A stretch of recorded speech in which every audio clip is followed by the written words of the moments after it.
Olá, seja bem-vindo à nossa escola bíblica. Estamos conversando sobre o culto.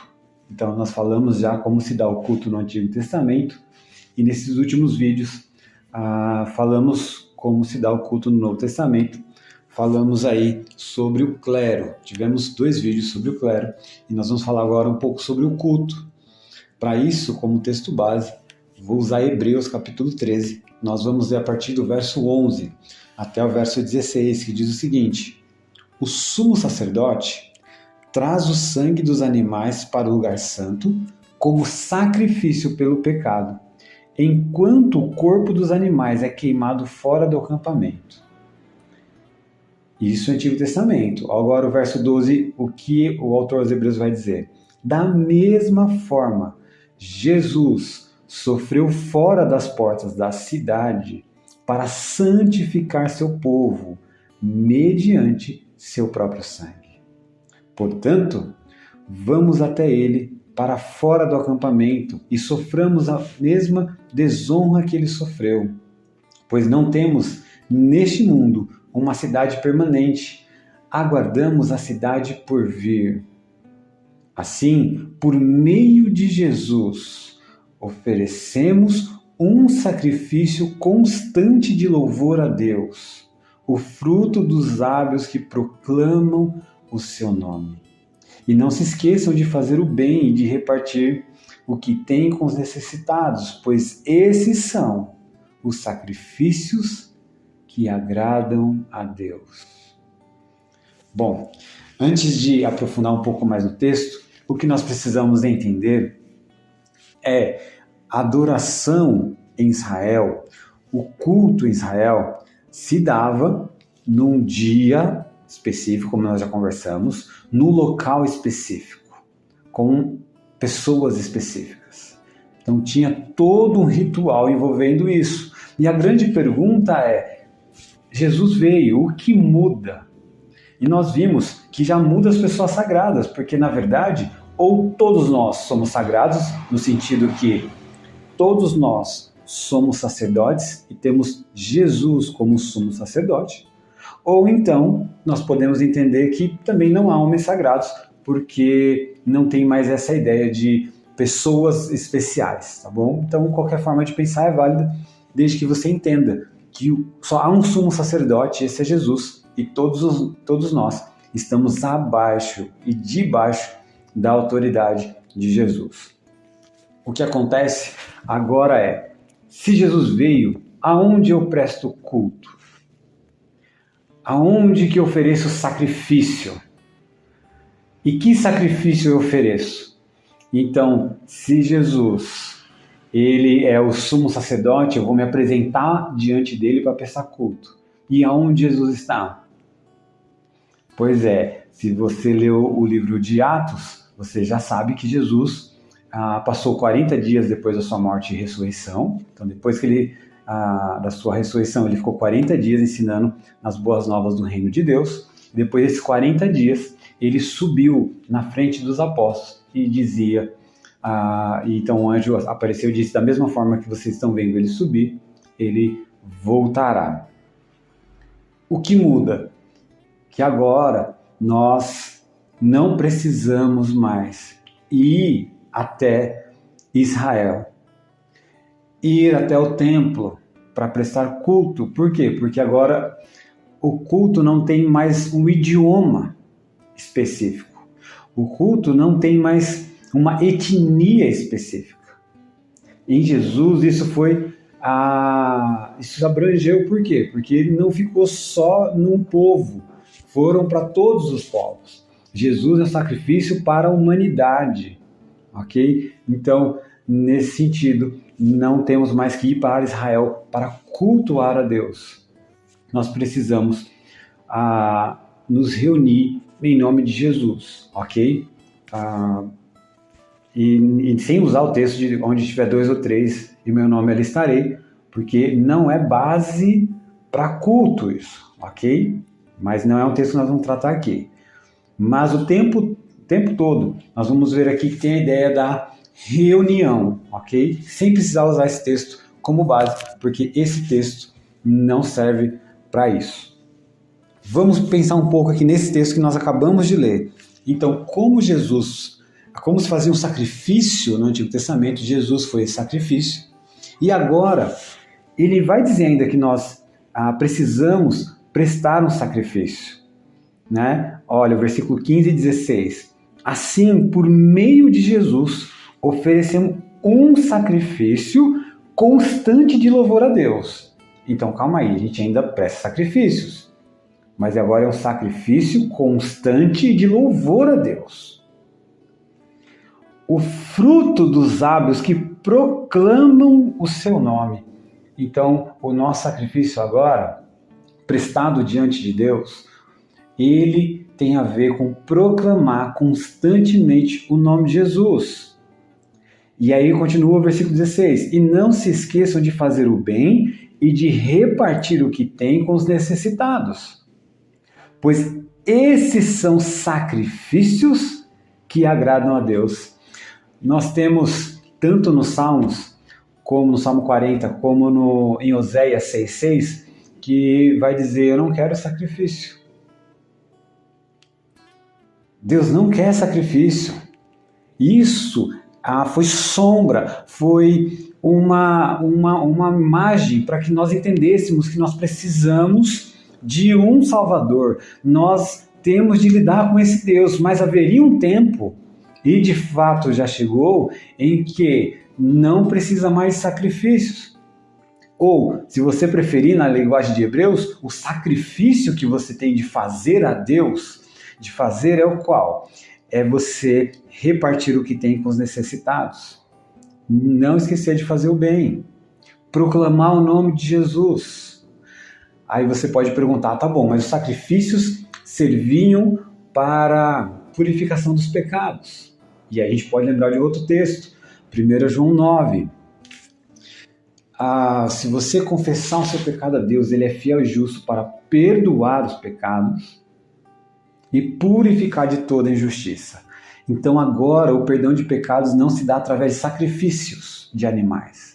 O perdão de pecado se dá através do único e suficiente sacrifício de Jesus. E a partir de agora, tudo que eu preciso fazer é confessar. E confessar o pecado não é simplesmente falar que eu estou errando, mas é uma mudança de consciência. Eu admito que eu tenho um pecado, eu confesso diante do Senhor e começo a mudar a minha consciência em relação a isso. Ok? Mas vamos voltar um pouco mais ao culto e como isso se deu no Novo Testamento. Então, o culto se deu basicamente nas casas, mas não só nas casas, né? Mas nas casas foi fundamental. Quando você pega Atos 2,46, adoravam juntos no templo, então tinha a ideia do templo ainda. Aí você vai perceber que, à medida que Atos caminha, esse templo ele vai ficando de lado e vai evidenciando mais as casas. Então, adoravam juntos no templo diariamente, reuniam-se nos lares para comer o pão com grande alegria e generosidade. Então, aparentemente, que dá a entender o quê? Que eles adoravam no templo e nas casas eles se reuniam aparentemente para uma ceia aqui, ok? Mas depois, no capítulo 5, versículo 42, e todos os dias, no templo e de casa em casa, agora já juntou. Tanto num lugar como no outro, continuavam a ensinar e a anunciar que Jesus é o Cristo. Então percebe que no primeiro momento o templo ainda é um pouco mais central. Só quando chega em Atos 5, o templo e a casa estão no mesmo patamar. E Atos 20, tá? E jamais deixei de dizer a vocês o que precisavam ouvir, seja publicamente, seja em seus lares. Né? Aqui Paulo já nas viagens missionárias dele. Nós também podemos ver em Romanos capítulo 16, Romanos 16, de 3 a 5. Deem minhas saudações a Priscila e Áquila, meus colaboradores no serviço de Cristo Jesus. Certa vez eles arriscaram a vida por mim, sou grato a eles, e também são todas as igrejas dos gentios. Saúdem a igreja que se reúne na casa deles. A igreja agora não se reúne no templo ou só no templo. A igreja migrou para as casas. A igreja está nas casas, porque a igreja não é prédio. Igreja são pessoas reunidas em nome de Jesus. É a reunião dos que confessam Jesus como Senhor e Salvador. Então, eu não sou igreja. Eu me torno igreja na relação. Ok? É a mesma coisa de dizer, se você vê uma mão no chão e você dizer, ali está um corpo. Não, ali está um pedaço, uma parte do corpo, mas aquilo não é o corpo. Agora, se eu tiro minha mão do corpo, o meu corpo continua sendo o corpo, mesmo sem a mão. Mas a mão deixou de ser corpo. É uma parte que está me faltando. Ok? Então, essa imagem é fundamental para a gente entender a importância da reunião. 1 Coríntios 16, 19. As igrejas aqui na província da Ásia enviam saudações no Senhor. Também o saúde de Áquila e Priscila e todos da igreja que se reúnem na casa deles. Basicamente aí a mesma casa, né? Onde Áquila e Priscila está, ali há uma igreja. Por quê? Porque ele abre a casa deles para a reunião dos que confessam Jesus como Senhor e Salvador. Em outros lugares que pode ser casa ou não, né? Atos 27, 8. No primeiro dia da semana, e aqui é muito interessante, aqui há uma mudança de modelo, né? De paradigma, uma mudança de modelo, que antes se reunia no sábado para cultuar e agora está se reunindo no primeiro dia da semana, no domingo. Nos reunimos como os irmãos, de lá para o partir do pão. Paulo começou a falar ao povo e, como pretendia embarcar no dia seguinte, continuou até a meia-noite. A sala no andar superior onde estávamos reunidos era iluminada por muitas lamparinas. Então aqui pode ser uma casa ou pode ser um outro estabelecimento. Hebreus 10, 24 a 25. Pensemos em como motivar uns aos outros na prática do amor e das boas obras e não deixemos de nos reunir. Essa ideia de reunião é fundamental. 1 Coríntios 14, 23. Ainda assim, se descrentes ou pessoas que não entendem essas coisas entrarem na reunião de sua igreja e ouvirem todos falarem em línguas, pensarão que vocês são loucos. Então, na igreja, que vocês, na reunião de sua igreja, e essa igreja está onde? A igreja está onde os irmãos, aqueles que confessam Jesus como Senhor e Salvador, se reúnem. E ali eles adoram, ali eles louvam, ali eles proclamam salmos, ali, nesse ambiente. Este é o culto que se dá. Mas não esquecemos de Hebreus, que acabamos de ler, capítulo 13. Cultuar não é só se reunir, isso é fundamental, porque senão nós vamos andar mancos, ok?